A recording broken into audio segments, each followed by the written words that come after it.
Hello doctors. तो कैसे हो आप? तो वही हमेशा की तरह मस्त होंगे, स्वस्थ होंगे और पढ़ाई में व्यस्त होंगे। तो एक बार फिर से मैं आपके सामने हाजिर हूँ, आपका अपना सीके बाबा।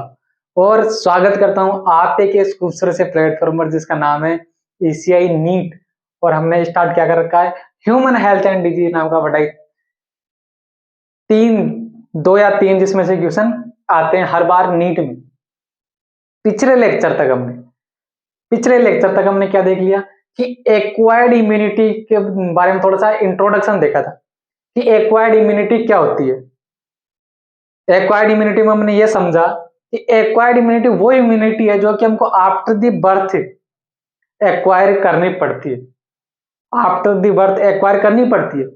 और एक्वायर्ड इम्यूनिटी में मेनली किसका रोल होता है? एंटी बॉडी का। और एंटीबॉडी की फिर हमने प्रॉपर्टी देखी थी, चार प्रॉपर्टी देखी। और फिर प्राइमरी और सेकेंडरी रिस्पॉन्स क्या होता है उसके बारे में हमने समझने की कोशिश की। उसके बारे में हमने समझने की कोशिश की। बट ये नहीं कि एक्वायर्ड इम्यूनिटी वहीं पर खत्म हो गई। फिर एक्वायर्ड इम्यूनिटी की फर्दर टाइप्स है। एक्वायर्ड इम्यूनिटी की क्या है? फर्दर टाइप्स है। वो कौन कौन से टाइप है? एक तो होती है एक्टिव टाइप और दूसरी होती है पैसिव टाइप। एक तो एक्वायर्ड इम्यूनिटी कौन सी जो एक्टिव होगी और दूसरी कौन सी जो पैसिव। कैसे समझिए आप कि एक्टिव टाइप इम्यूनिटी क्या है। पहले तो आप इस बात पर जोर दीजिए कि एक्वायर्ड इम्यूनिटी आपको आफ्टर दी बर्थ लेनी पड़ेगी। लेनी कहां से लेनी पड़ेगी वही तो समझेंगे। तो यहां पर मेन रोल किसका है? एंटीबॉडी का। मेन रोल किसका है? एंटीबॉडी का। एंटीजन आएगा, उसके अगेंस्ट एंटीबॉडी बनेगी, फिर वो एंटीबॉडी उसको क्या करेगी? एंटीजन को डिस्ट्रॉय करेगी। सीधी सी इतनी बात है। अब मैं आपको दो केस दे रहा हूं। आपको क्या दे रहा हूं? दो केस दे रहा हूं। एक तो आप ले लो पोलियो का जो वैक्सीन है, जो आप पोलियो की दवा पीते हो, 2 बूंद जिंदगी की। और दूसरा एग्जाम्पल ले लो आप, जो आपको किसी ने, मान लो आपको तो ना काटे, कोई दूसरा पर्सन है जिसको सांप ने काट लिया। ठीक है, तो दोनों में आप डिफरेंस समझिए कि पोलियो की दवा आपको बचपन में पिला दी जाती है। उस पोलियो की दवा में क्या है? पोलियो के एंटीजन है, या उस पोलियो के जो पैथोजन है उनको मार करके वो वैक्सीन आपको पिलाई जा रही है। अब वो पोलियो की दवा आपके शरीर में जाने के बाद में उसमें क्या एंटीजन है ऑलरेडी। वो एंटीजन शरीर में जाएंगे, इम्यून सिस्टम उनको पहचाने का कि यार ये तो हमारी बॉडी का पार्टिकल ही नहीं, ये तो कोई फॉरेन पार्टिकल है। इम्यून सिस्टम जैसे किसी फॉरेन पार्टिकल को देखता है तो उसके अगेंस्ट किसका प्रोडक्शन करता है? एंटीबॉडी का प्रोडक्शन करता है। और पिछले लेक्चर में मैंने आपको बता दिया कि एंटीबॉडी का प्रोडक्शन करने में कौन सी सेल से मेनली इन्वॉल्व होती है? B lymphocyte, T lymphocyte. ठीक है जी साहब। तो एंटीबॉडी का प्रोडक्शन हुआ। एक तो केस ये है, एक तो केस ये है। तो जब आपने एंटीबॉडी एंटीजन एंटर करवाया तो उसके अगेंस्ट क्या बनी? एंटीबॉडी बनी। अब मान लो कि कभी फ्यूचर में आपको पोलियो का जो पैथोजन है वो जब डिजीज कोज करने आएगा तो उसके अगेंस्ट ऑलरेडी शरीर में बॉडी में क्या बन चुकी है? एंटीबॉडी बन चुकी है। वो उससे लड़ेगी, उसको क्या कर देगी? मार देगी, जिससे कि आपको डिजीज नहीं होगी। ठीक है, आपने एक्वायर किया आफ्टर दी बर्थ। दूसरी कंडीशन लीजिए आप कि आपको सांप ने काट लिया। ठीक है, आपको ना काटे, ये मैं आशा करता हूं आपको ना काटे, आप स्वस्थ रहे। मैं तभी तो लेक्चर के शुरुआत में बोलता हूं स्वस्थ होंगे, मस्त होंगे, पढ़ाई में व्यस्त होंगे। बट आप एक एग्जाम्पल ले लो कि आपको नहीं तो किसी दूसरे पर्सन को सांप ने काट लिया। ठीक है, अब ऐसे थोड़ी होगा कि पहले हम सांप के काटने के बाद में, अब व्यक्ति क्या है थोड़ी देर बाद में वो मर सकता है, मतलब जहर फैल सकता है उसकी बॉडी में। तो उससे बचने के लिए क्या करेंगे हम? ऐसे थोड़ी है कि पहले हम वेट करेंगे कि यार सांप ने इसको काट लिया तो पहले ये एंटीजन की तरह अंदर जा रहा है, फिर इसके खिलाफ इम्यून सिस्टम एंटीबॉडी बनाएगा, फिर वो क्या करेगा? हमको प्रोटेक्ट करेगा। तब तक तो आदमी क्या होगा? ढेर हो जाएगा मेरे पर, मतलब उसकी डेथ हो जाएगी, मर जाएगा वो तो फिर क्या इलाज, तरीका क्या ढूंढे हम? तरीका उस सांप के जहर से, या जो वो प्रोटीन अंदर गई है जो हमको क्या कर रही है? डिजीज कर रही है, मतलब जिसकी वजह से हम मर सकता है व्यक्ति, वो एंटीजन ही तो है। उसके अगेंस्ट क्या चाहिए? एंटीबॉडी। जब तक इम्यून सिस्टम एंटीबॉडी बनाएगा तब तक व्यक्ति की डेथ हो चुकी होगी। तो क्या किया जाए? ऐसा कर ले कि हम आर्टिफिशियल एंटीबॉडी कहीं से ले आए। आर्टिफिशियल एंटीबॉडी कहीं से ले आए? वही एंटीबॉडी जो सांप के जहर को रोकती है, बट वो हमारी बॉडी में ना बनी हो, इतना टाइम नहीं है ना, तो कहीं से बनी बनाई आर्टिफिशियल एंटीबॉडी ले आए हम कहीं से। वो अभी बताऊंगा मैं कहां से लेकर के आएंगे, किराने की दुकान पर से नहीं लेकर के आएंगे। एंटीबॉडी ले आए और उसको इंजेक्शन में भरा और टीका लगा दिया, वैक्सीनेशन कर दी। तो आर्टिफिशियल एंटीबॉडी हमने क्या कराई? शरीर में एंटर करवाई, जिससे कि तुरंत फिर हम उस जहर से, उस वेनम से बच पाएंगे। वेनम मतलब सांप का जहर होता है, उसको वेनम बोलते हैं। आई बात समझ में? तो पहले वाला जो केस बताया मैंने, पोलियो का जो आप केस बताया, उसमें एंटीजन एंटर करवाने के बाद में इम्यून सिस्टम खुद एक्टिवेट हो रहा है, और खुद एक्टिवेट होकर के वो क्या कर रहा है? एंटीबॉडी का प्रोडक्शन कर रहा है। दूसरे वाले केस में, सांप वाले केस में, क्या इम्यून सिस्टम, खुद का इम्यून सिस्टम, खुद की बॉडी का इम्यून सिस्टम क्या एक्टिव होकर के एंटीबॉडी का प्रोडक्शन कर रहा है? नहीं कर रहा। इम्यून सिस्टम एक्टिवेट होकर ही कर रहा है वो। अरे एंटीबॉडी जो बनी है वो किसी ना किसी के इम्यून सिस्टम ने तो बनाई होगी ना। बट यहां पर बात चल रही है क्या खुद के इम्यून सिस्टम ने बनाई होगी? खुद के इम्यून सिस्टम, सांप वाले केस में वो जो एंटीबॉडी है वो खुद के इम्यून सिस्टम ने बनाई है? नहीं बनाई, किसी दूसरे पर्सन के इम्यून सिस्टम ने या किसी दूसरे एनिमल के इम्यून सिस्टम ने बनाई है। हमने तो आर्टिफिशियली एंटर करवाया। तो जिस इम्यून सिस्टम में, जिस एक्वायर्ड इम्यूनिटी में खुद इम्यून सिस्टम एक्टिवेट होकर के एंटीबॉडी का प्रोडक्शन करेगा, वो एक्टिव कहलाएगा। और जहां पर रेडीमेड बनी बनाई एंटीबॉडी यूज होगी, वो क्या कहलाएगा? पैसिव कहलाएगा। सिंपल सी बात है कि एक्टिव में क्या लिखा हुआ है? एक्टिव में लिखा हुआ है कि इम्यून सिस्टम खुद, देखिए यहां पर ऐसा नहीं कि सेल्फ लिखते सर, ये तो आपने तो हिंदी और इंग्लिश बना दिया। समझने के लिए, समझते हो आप, खुद तो समझते हो। सेल्फ, खुद का मतलब सेल्फ होता है। तो इम्यून सिस्टम खुद एंटीबॉडी प्रोड्यूस करेगा। यहां पर रेडीमेड एंटीबॉडी यूज की जाएगी। रेडीमेड, वहां पर क्या इम्यून सिस्टम खुद एंटीबॉडी का प्रोडक्शन कर रहा है, यहां पर खुद रेडीमेड एंटीबॉडी यूज की जाएगी। ये काम कैसा होगा? स्लो। जो एक्टिव एक्वायर्ड इम्यूनिटी होगी वो कैसी थी? स्लो। स्लो कैसे? पहले एंटीजन अंदर जाएगा, इम्यून सिस्टम उसको पहचानेगा, उसके पहचानने के बाद में फिर वो क्या करेगी? बी लिम्फोसाइट एंटीबॉडी का प्रोडक्शन करेगी, और एंटीबॉडी का प्रोडक्शन होने के बाद में फिर वो एंटीबॉडी क्या करेगी? उसके एंटीजन के अगेंस्ट रिस्पॉन्स करेगी। तो सारी प्रोसेस में टाइम लगेगा। अब दूसरा केस जो मैं आपको सांप वाला बता रहा हूं, सांप काटने वाले, वहां पर ऐसा कुछ लफड़ा ही नहीं है। डायरेक्ट एंटीबॉडी अंदर डाल रहे हैं, वो एंटीबॉडी डायरेक्ट जाकर के रिस्पॉन्स करेगी उसके अगेंस्ट। अगर टाइम ही लगता, अगर इस वाले में टाइम लगता, तो इसको हम क्यों यूज में लेते? अगर मान लो कि सांप के काटने के बाद में एंटीबॉडी एंटर करवाने के बाद में भी उसमें उसको टाइम लग रहा है, तब तो उसका कोई फायदा ही नहीं। तब तक तो आदमी क्या होगा? मर जाएगा। तो यहां पर जो एक्शन होगा वो कैसे? फास्ट। क्यों? क्योंकि यहां पर इम्यून सिस्टम के पास कोई वो इतना रोल नहीं है कि वो एंटीजन को पहचानेगा फिर एंटीबॉडी बनाएगा। क्योंकि यहां पर सारा काम कैसा हो रहा है? रेडीमेड हो रहा है। कैसा हो रहा है? रेडीमेड हो रहा है। ठीक है, ठीक है जी साहब। अब अगला डिफरेंस समझिए आप। इम्यून जो रिस्पॉन्स होगा वो कैसा होगा? ड्यूरेबल और इफेक्टिव। ड्यूरेबल और इफेक्टिव, ड्यूरेबल होगा और कैसा होगा? इफेक्टिव होगा। समझिए आप, समझिए कि एक्टिव टाइप की जो इम्यूनिटी है उसमें ड्यूरेबल क्यों है और इफेक्टिव क्यों है, और इधर जो इम्यून रिस्पॉन्स है वो कैसा है? Short lived and less effective.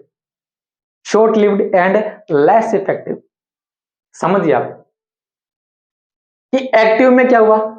एक बार एंटीजन आया बॉडी में, उसको इम्यून सिस्टम ने पहचान लिया है। अब एक बार पहचानने के बाद वो कभी नहीं भूलेगा, और इम्यून सिस्टम ने उसके अगेंस्ट क्या बना दी? एंटीबॉडी बना दी। अब वो चाहे दूसरी बार आए, तीसरी बार आए, चौथी बार आए, पांचवी बार आए, हर बार जब भी एंटर करेगा तब इम्यून सिस्टम को पता है उसकी तस्वीर। इम्यून सिस्टम झट से उसको देखते ही क्या करेगा? एंटीबॉडी का प्रोडक्शन करेगा और उसको मार देगा। तो ड्यूरेबल है, मतलब लंबे समय तक रहने वाला, और इफेक्टिव है, ज्यादा प्रभावी है। और यहाँ पर जो इम्यून जो रिस्पॉन्स है वो शॉर्ट लिव्ड है और लेस इफेक्टिव है। कैसे?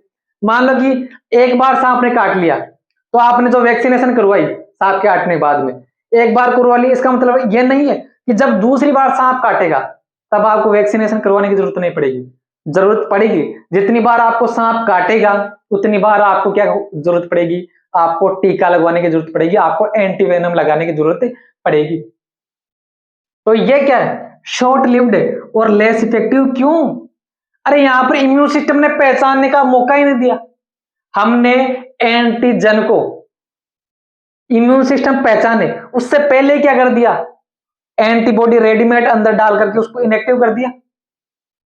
तो यहां पर इनएक्टिव हो गया, तब इम्यून सिस्टम ने उसको पहचाना ही नहीं।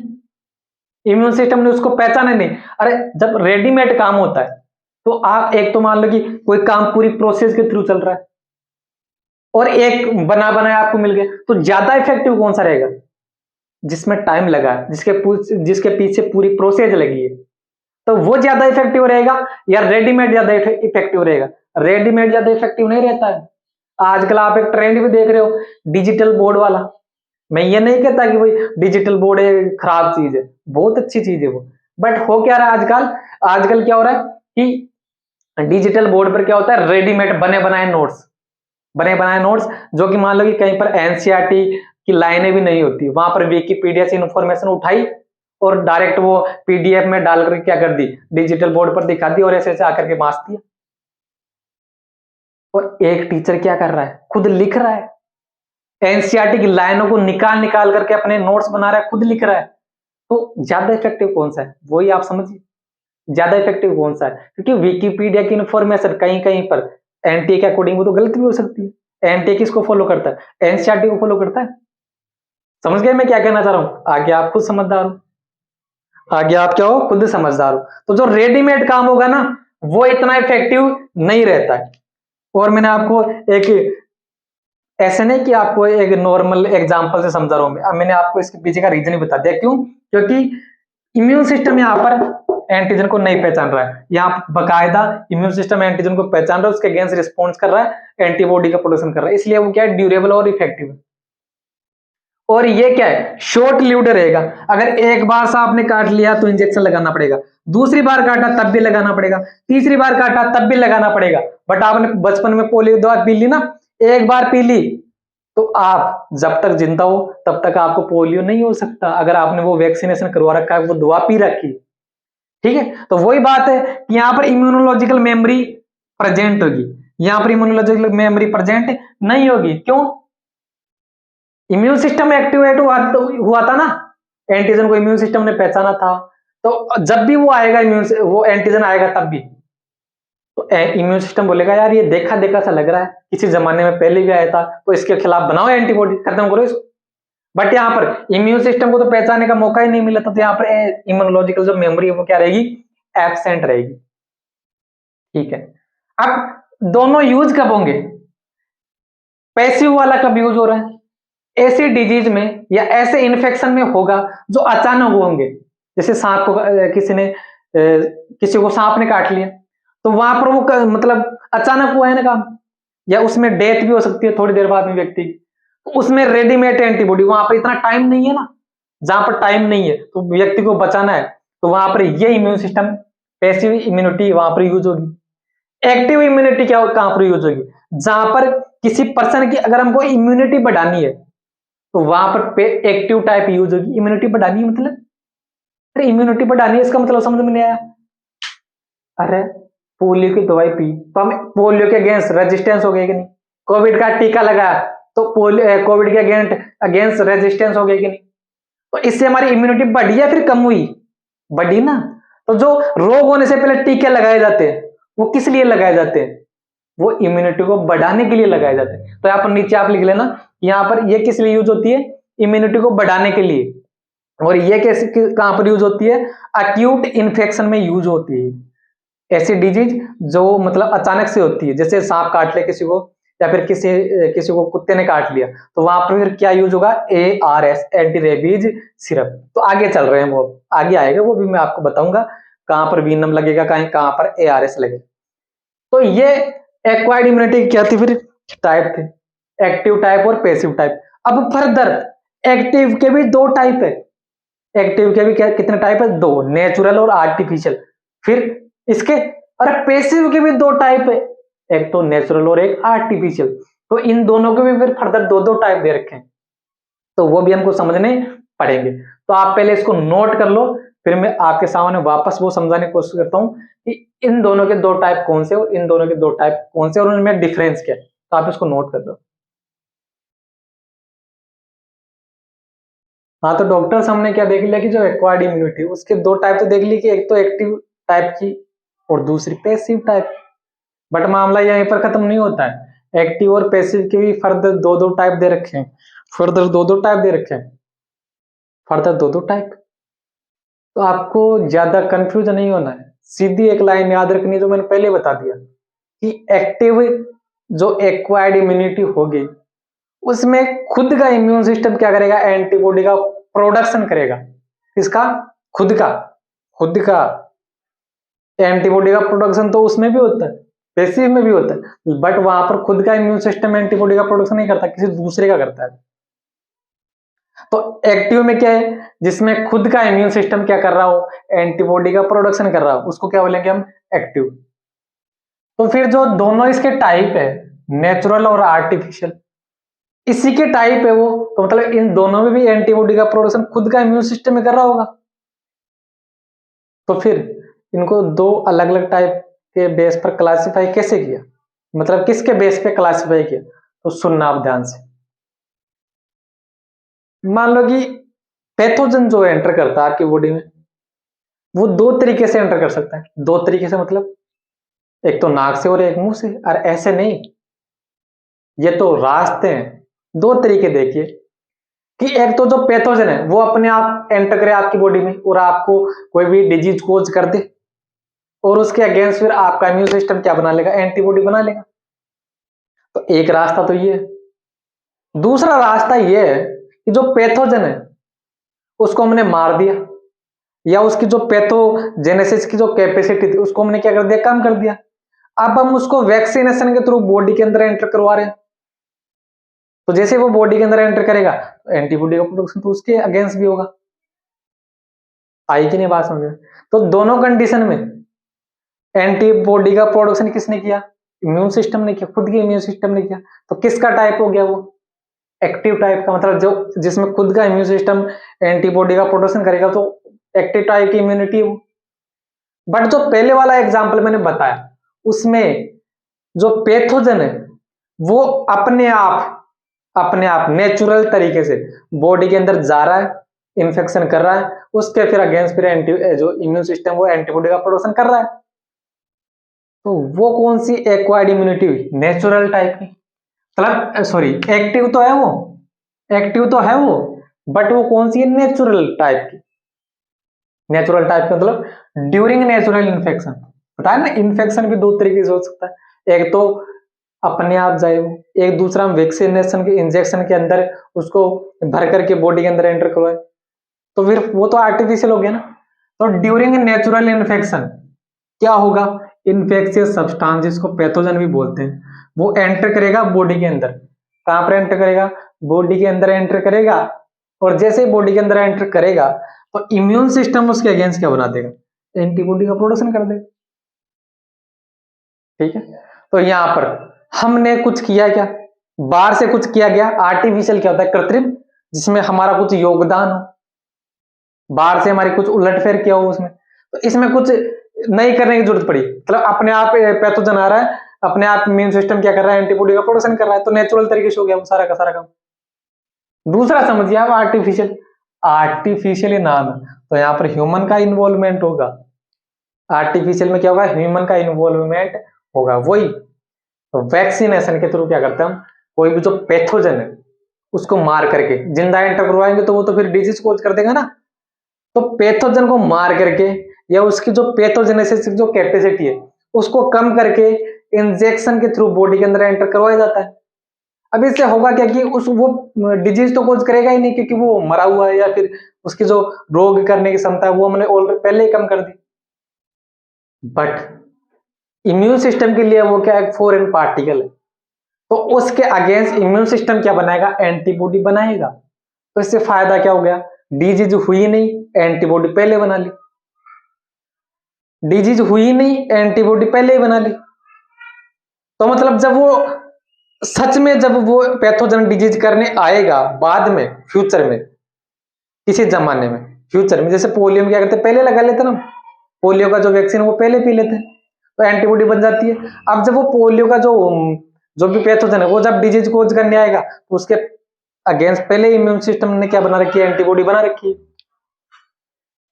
तो हमने ये जो वैक्सीनेशन की या जो पैथोजन को एंटर करवाया बॉडी के अंदर, वो आर्टिफिशियल तरीके से करवाया कि नहीं करवाया, कैसे करवाया, आर्टिफिशियल तरीके से करवाया। तो ड्यूरिंग इम्यूनाइजेशन, आर्टिफिशियल में क्या लिखा हुआ है, ड्यूरिंग इम्यूनाइजेशन मतलब वैक्सीनेशन के दौरान, टीकाकरण के दौरान, टीकाकरण के दौरान इम्यून सिस्टम को इंड्यूस किया जाता है, मतलब प्रेरित किया जाता है। अरे इंड्यूस करेंगे हम, इम्यून सिस्टम खुद बनाएगा, वो तो बात मान ली कि बनाएगा खुद ही, लेकिन उसको बाहर से प्रेरित किया जा रहा है। कैसे, हम वैक्सीनेशन करके जबरदस्ती जबरदस्ती एंटीजन को एंटर करवा के इम्यून सिस्टम को क्या कर रहे हैं, हम इंड्यूस कर रहे हैं, प्रेरित कर रहे हैं एंटीबॉडी के प्रोडक्शन के लिए, तो इंड्यूस किया जाता है।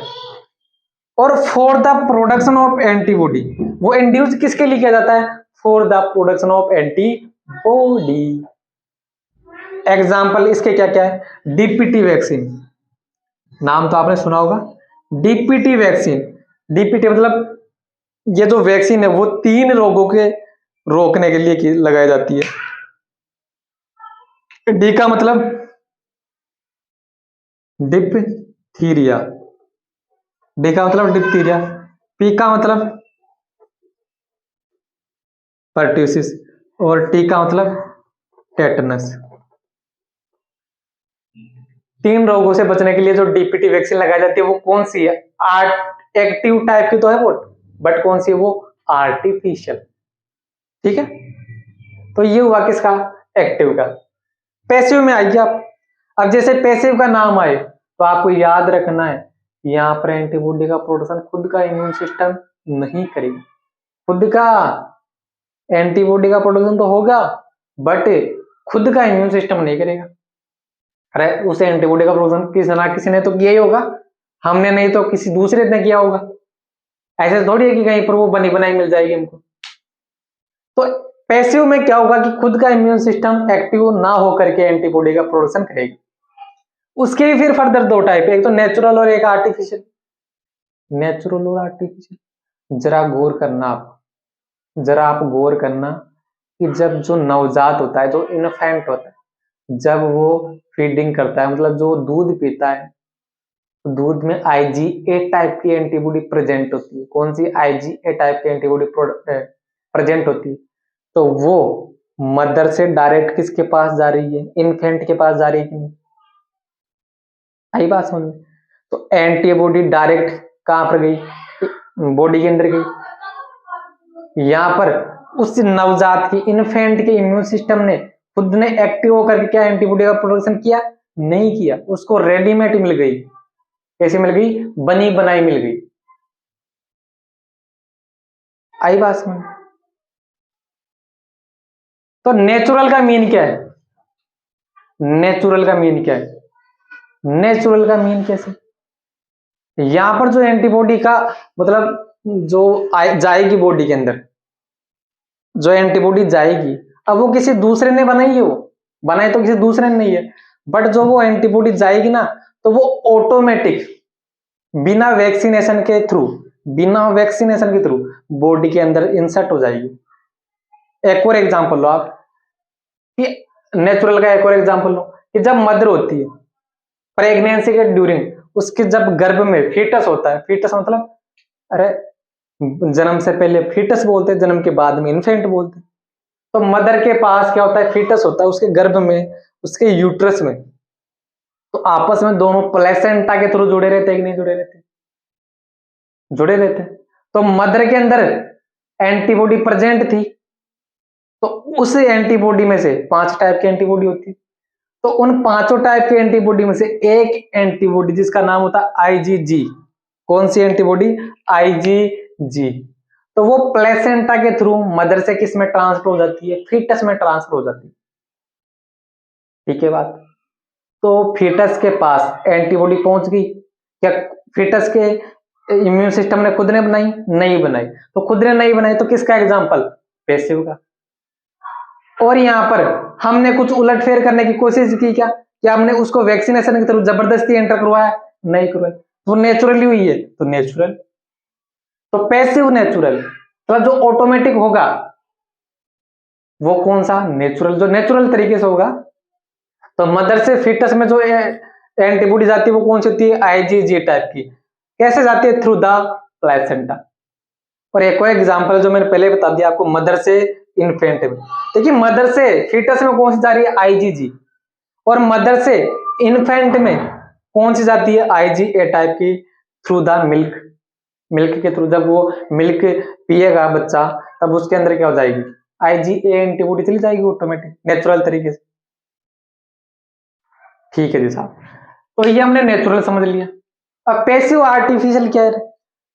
बार बार बोल रहा हूं कि पैसिव में खुद का इम्यून सिस्टम एंटीबॉडी का प्रोडक्शन नहीं करेगा, तो एंटीबॉडी का प्रोडक्शन खुद तो नहीं करेगा, बट आर्टिफिशियल भी आ गया। अब मतलब ध्यान से सुनना, आप ध्यान सुनना जो बात बोल रहा हूं, कि किसी को जो सर्प है, रेप्टाइल है, सांप जो होता है, तो सांप ने काट लिया किसी को, तो सांप ने काट लिया किसी को, तो फिर उसका इलाज क्या है? ऐसे थोड़ी है कि हम पहले उसके अंदर एंटीजन एंटर करवाएंगे, फिर इम्यून सिस्टम उसके अगेंस्ट एक्टिव होगा, फिर वो एंटीबॉडी बनाएगा। अरे तब तक तो आदमी सल्ट जाएगा, आदमी की डेथ डेथ हो जाएगी, व्यक्ति जो पर्सन है वो मर जाएगा। तो उसका फिर फायदा क्या? तो उसका तुरंत इलाज करने की कोशिश की जाए, मतलब उसको बचाना है। अगर उस व्यक्ति को बचाना है जिसको सांप ने काट लिया, अगर उसको बचाना है ना, तो हमको रेडीमेड एंटीबॉडी उसकी बॉडी में एंटर करवाई जाए, जिससे कि वो बच सके। तो उसके खुद के इम्यून सिस्टम ने तो एंटीबॉडी नहीं बनाई, तो किसका एग्जाम्पल हो? पैसिव का। और हमने उसको वैक्सीनेशन के थ्रू आर्टिफिशियल एंटर करवाया, तो कौन सी? आर्टिफिशियल। यही बात समझ में, डिफरेंस समझ में आ रहा है आपको? डिफरेंस समझ में आ रहा होगा। तो आर्टिफिशियल में क्या किया जाता है? जो पैसिव वाली आर्टिफिशियल है, जो रेडीमेड एंटीबॉडी है, उसको डायरेक्ट इंसर्ट करवा रहे हैं। कैसे? Through the injection. ऐसे तो करवा रहे हैं, सांप काटेगा तो उसको इंजेक्शन लगाया जाएगा। उस इंजेक्शन में क्या है? उस इंजेक्शन में एंटीजन नहीं है, उसमें रेडीमेड एंटीबॉडी है। तो जाकर के क्या कर देगी? सांप के जहर को क्या कर देगी? खत्म कर देगी। अगर हम एंटीजन एंटर करवाएंगे तो एंटीजन पहले जाएगा, फिर इम्यून सिस्टम एक्टिव होगा, फिर वो एंटीबॉडी बनाएगा, तब तक तो आदमी नहीं रहेगा। तो आदमी को तो जिंदा रखना है, पर्सन को तो जिंदा रखना है, तो उसके लिए बनी बनाई एंटीबॉडी एंटर करवाएंगे। तो एग्जांपल लिख रखे हैं कि एंटी वेनम। एंटी मतलब, एंटी का मतलब क्या होता है? रोकने वाला। वेनम का मतलब क्या होता है? सांप का जहर। ऐसा टीका जो किसको रोकेगा? सांप के जहर को रोकेगा। तो उस टीके को, उस वैक्सीन को क्या बोलते हैं हम? एंटीवेनम। तो एंटीवेनम जो होता है वो किसके अगेंस्ट दिया जाता है? सर्प विष के विरुद्ध। सांप के जहर को रोकने के लिए कौन सा इंजेक्शन लगाया जाता है? एंटीवेनम। और वेनम किसको बोलते हैं? वेनम किसको बोलते हैं? सांप का जहर। सांप का जहर। एक और इंजेक्शन है, एक और वैक्सीन है, ARS, anti rabies serum. Anti rabies serum. अगर किसी को कुत्ता काट ले, तो कुत्ता काट ले तो उससे बचने के लिए जो इंजेक्शन लगाया जाता है वो कौन सा इंजेक्शन होता है? Rabies, anti rabies serum. Rabies जो है वो कब होता है? कुत्ता काटने पर। डॉग अगर किसी को बाइट कर लेता है तब कौन सा डिजीज होता है? रेबीज। तो उसको रोकने के लिए कौन सी? एंटी रेबीज सीरम लगाई जाती है। ठीक है, तो ये एक्टिव और पैसिव के फर्दर दो टाइप थे, नेचुरल और आर्टिफिशियल। नेचुरल और आर्टिफिशियल। तो ये आपको क्लियरली समझ में आया होगा। पहले आप इसको नोट कर लो, फिर मैं इसके बारे में कुछ आपको बताता हूँ। नोट कर लिया होगा आपने? हाँ, तो एक बार फिर से देखिए आप कि एक्टिव जिसमें एंटीबॉडी का प्रोडक्शन खुद इम्यून सिस्टम करेगा, अब अगर वो अपने आप कर रहा है, नेचुरल तरीके से कर रहा है, तो उसको आर्टिफिशियल नेचुरल बोलेंगे। इम्यून सिस्टम खुद तो कर रहा है एंटीबॉडी का प्रोडक्शन, बट इम्यून सिस्टम को एंटीबॉडी के प्रोडक्शन के लिए अगर हम इंड्यूस कर रहे हैं, उसको प्रेरित कर रहे हैं, तो वो कौन सा हो गया? आर्टिफिशियल। पैसिव में क्या होगा? पैसिव में क्या होगा? एंटीबॉडी का प्रोडक्शन खुद इम्यून सिस्टम नहीं करेगा, तो बाहर से आएगी एंटीबॉडी।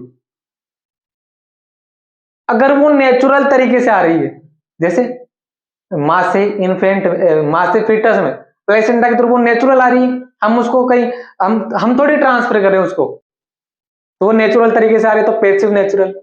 एग्जाम्पल आपके सामने, मदर से प्लेसेंटा के थ्रू और मदर से मिल्क के थ्रू। आपको ये भी याद रखना कि कौन सी एंटीबॉडी होती है। प्लेसेंटा के थ्रू आईजीजी, मिल्क से के थ्रू आईजीए। पैसिव आर्टिफिशियल मतलब एंटीबॉडी का प्रोडक्शन खुद इम्यून सिस्टम नहीं करेगा, बट हम क्या कर रहे हैं? एंटीबॉडी एंटर करवा रहे हैं आर्टिफिशियल तरीके से थ्रू द वैक्सीनेशन, तब उसको बोलेंगे पैसिव आर्टिफिशियल। सुन्नाब एक चीज, बड़ी इंपॉर्टेंट चीज है सुन्नाब। इधर वाली में नेचुरल में क्या वैक्सीनेशन करवाने की जरूरत है? क्या नहीं है। अरे यहां पर वैक्सीनेशन थोड़ी करवाएंगे, जो एक्टिव की जो नेचुरल है, यहां पर वैक्सीनेशन करवाने की जरूरत नहीं है, क्योंकि यहां पर एंटीबॉडी का प्रोडक्शन ऑटोमेटिक इम्यून सिस्टम करेगा। अरे वैक्सीनेशन किस लिए करवाई जाती है? वैक्सीन किस लिए दी जाती है? एंटीबॉडी प्रोडक्शन के लिए।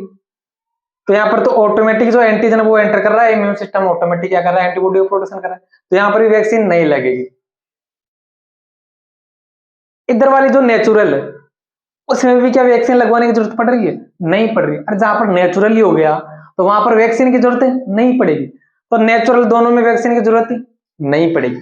बट जहां पर आर्टिफिशियल नाम आ रहा है, तो आर्टिफिशियल तो किस होगा? वैक्सीनेशन के थ्रू ही होगा एंटीबॉडी का प्रोडक्शन। तो ये जो एक्टिव वाली आर्टिफिशियल है और ये जो एक्टिव वाली आर्टिफिशियल, दोनों में आप डिफरेंस समझिए। इसमें क्या किया जा रहा है? जैसे पोलियो का जो वैक्सीन है, पोलियो की जो दवाई पिलाई जाती है, तो वो रोग होने से पहले पिलाई जाती है या रोग होने के बाद में पिलाई जाती है? सीधी सी बात है, रोग होने से पहले ही पिलाई जाती है, जिससे क्या हो? एंटीबॉडी का प्रोडक्शन होगा शरीर के अंदर, और फिर जब फ्यूचर में जब वो पोलियो वाला जो पैथोजन वो एंटर करेगा, तो उससे उसके अगेंस्ट प्रोटेक्ट किया जा सके।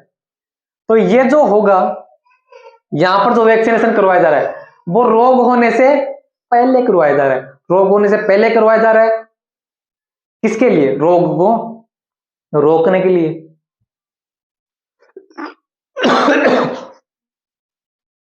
किसी भी रोग को रोकने के लिए या उससे फ्यूचर में बचने के लिए।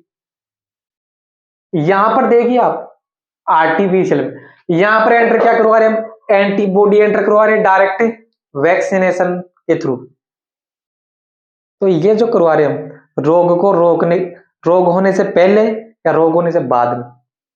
अरे सांप का जो एंटीवेनम है, वो कब लगाया जाता है? सांप के काटने के बाद में।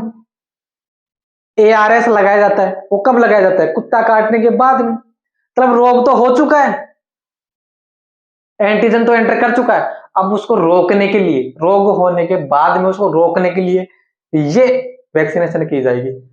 तो एक्टिव आर्टिफिशियल में जो वैक्सीनेशन है, वो रोग होने से पहले करवाई जाएगी, और पैसिव आर्टिफिशियल में जो वैक्सीनेशन है, वो रोग होने के बाद में करवाई जाएगी। ठीक है, तो आप नीचे लिख लेना, इसके नीचे लिख लेना। यहां पर दोनों में तो वैक्सीनेशन नहीं होगी, नेचुरल वाले में तो वैक्सीन होगी ही नहीं। याद रखना आपको, आर्टिफिशियल दो है ना, तो एक्टिव वाले आर्टिफिशियल के नीचे लिख लेना आप कि यहां पर वैक्सीनेशन डिजीज होने से पहले करवाई जाएगी, और इस वाले आर्टिफिशियल में लिख लेना कि यहां पर जो है वैक्सीनेशन डिजीज होने के बाद में करवाई जाएगी। ठीक है, तो ये क्या था हमारा एक्वायर्ड इम्यूनिटी के एक्टिव और पैसिव के फर्दर दो टाइप, तो आप इसको नोट कर लो। एनसीईआरटी की 2-4 लाइनें हैं, उनका मतलब भी मैं आपको यहां पर समझा देता हूं। मैं बोल रहा हूं ना कि जब कोई चैप्टर पढ़ा दिया, तो उसमें से एक भी लाइन में एनसीईआरटी की नहीं छोड़ूंगा। एक बार बोल दिया मतलब बोल दिया, एक बार कह दिया मतलब कह दिया, एक भी एनसीईआरटी की लाइन नहीं छूटेगी। अगर फिर भी छूट रही है तो आप मेरे को बताइए, मैं जिससे कि मैं आपको वो एक्सप्लेनेशन कर सकूं उसके लाइन की। ठीक है, कमेंट बॉक्स में लिख करके भेज दीजिए आप। तो एनसीईआरटी में लिखा हुआ है कि when a host exposed to antigen which may be in the form of, समझिए इस लाइन का मीनिंग, कि जब कोई एंटीजन किसी होस्ट के अंदर एंटर करता है, होस्ट मतलब, अरे एंटीजन जिसके अंदर एंटर करता है या जिसमें जाकर के वो डिजीज कोज करेगा, वो क्या है, होस्ट है। जैसे मान लो कि कोविड हमारे अंदर आ रहा है, तो कोविड तो क्या हुआ, एंटीजन, और हम क्या हुए, होस्ट हुए।